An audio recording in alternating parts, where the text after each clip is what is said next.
And we're talking with Coach David Pierson. Santa Fe Chiefs. Santa Fe pulls off the upset of the night, a 27-26 victory over the top-seeded Mirada Matadores. Coach, congratulations. That is a fantastic win. Talk a little bit about your feelings about this win tonight. You know, the game was just a wild game. That game could have gone to either team. And I take my hat off to Mirada High School. They're a great coach team. They came in here and they were very impressive. And our kids just made plays at key times, at crucial times in the game. And I told them at halftime they just got to keep believing in themselves. They got to go out in the second half and just do what we've been doing. And they make crucial plays at crucial times that just kept us in the game. And we squeaked one out. The kicker at the end of the game missed an extra point that he probably hadn't missed all year. And that was the difference.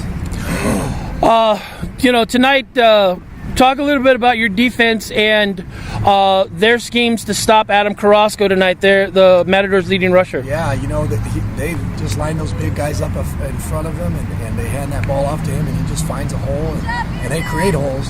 Thanks, and it was an unbelievable night for our defense. There were some great plays by David Garcia. I can name a bunch of guys.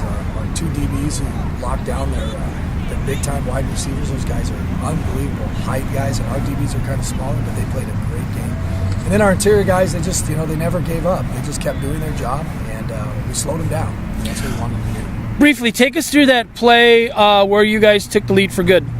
Well, that play, I mean, for us, it really came down to the extra point. I mean, we had made plays like that all year where we kind of just make a play up on the sidelines, and that was one of those plays where we just kind of adjusted and let our kids make plays. And kind of going back to the old street football mentality. We had to just make adjustments. They were giving us some things that we felt we could take advantage of, and our kids could make adjustments on the sidelines, and we called it, and they did it. Talk a little bit about Christian Lara's performance tonight. Christian, he's just not ready.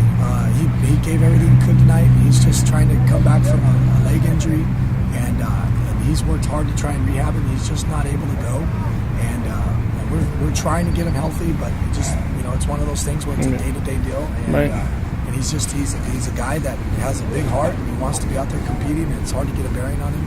But I got to take my hat off to Chris Mencia. We had two huge guys tonight.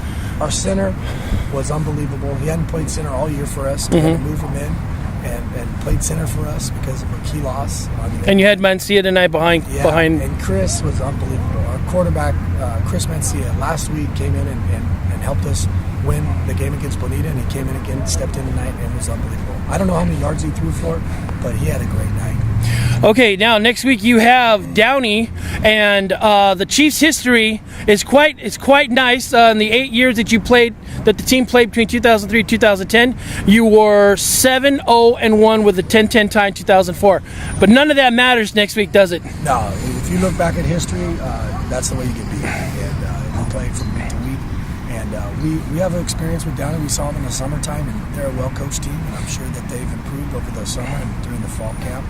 And we'll have our hands full, and we'll do what we need to do to try and slow them down and give our kids the best chance to win. Well, Coach, congratulations. This is this is probably one of the biggest wins in recent history for the Chiefs. And good luck next week at Layne against the Vikings. Thanks a lot.